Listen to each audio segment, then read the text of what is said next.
Hey guys, what's up? Welcome to another Talk with Julie. So I just want to talk about something real quick that was just laid on my heart and that I was just kind of just thinking about. So I can't read this. Anyway, so yeah, at camp we talked about how like people we all have like giants in our lives kind of, and one person's giant might not be the same as another person's giant. Like a giant to me might be nothing compared to someone else.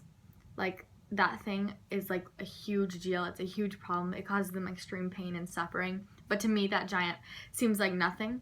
So like our giants, it's all perspective based. Like it just determines on perspective. So, and then also, no one should say like someone's suffering or pain or something is not worth dealing with, and they're not allowed to like have that pain and suffering. Like, oh, that's nothing compared to, like, if I'm like having a struggle with, I don't know, like it could be like boys or something, then people are like, no, like you can't feel that pain, like that is nothing. Like there's so much better things or worse things in this world to like be worrying about, like with all these shootings especially. But like, yes, there's like way bigger things to like have pain and like worrying about, but like that, if something's hurting, like it's hurting, like you can't help it. Like that is something that's causing pain and hurting, and it needs to be addressed, and you can't just ignore that, and you can't tell somebody that they can't feel pain for something because it's not something they can control. Like but then also, like, I was just thinking, there was like a person or a camper, actually, she was like hurting because like you know, one of the other campers may have been like being mean to her or something, and it's like you can't be like, oh, and the other camper's like talking about her and stuff.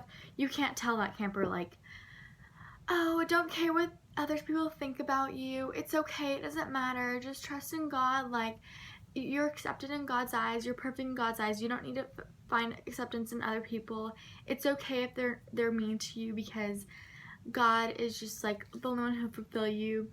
No, like that is a real problem. Like obviously all those things are true that I just said, but like you need to like mourn with them, like as they mourn when they're hurting. Like you need to be there from, be like, hey, like I'm sorry, like I know that kind of thing hurts, like yeah, that really sucks, I'm so sorry, like come, like yeah, let's like talk it out, or like yeah, like you can cry about that, like that is something that is hurting you, and like definitely cry about that, and I'm here for you, like yeah, if you need me, I'm here for you, like I'm sorry, like, you know.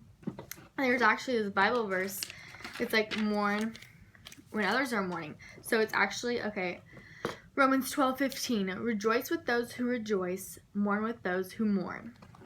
So literally the Bible tells us to do this, like rejoice when others are rejoicing, but also like when people are mourning, mourn with them, because there's pain in this world and suffering, and we just need to address that and just mourn with each other and be there for each other. And also, there's just a random thing. I was watching this, or I was reading this thing, and it said, like, if there probably are people looking up to you in some way, somewhere, or like even if it's just for like 1 minute they're looking up to you, like just something to think about is do everything in excess, because someone who's looking up to you is going to do it in moderation. So like love so radiantly and like so excessively, like never stop jumping, act insane, like that's something that kind of counselors kind of do, like they just are totally doing everything in excess, like loving so excessively. It's obviously like they're doing all this because it's all for the sake of radiating God's love, and that's just like really cool, because like definitely you see like these counselors are like bouncing around, jumping, running around up and down. There are like these like campers following them, they're doing things in moderation. So if the counselors had done it not excessively, then the campers would not have done craziness as crazy as they did, if you get what I'm saying. So just an idea, do everything excessively, because others might just be doing it in a moderate way. Like, I don't know, just some thoughts. So yeah, bye.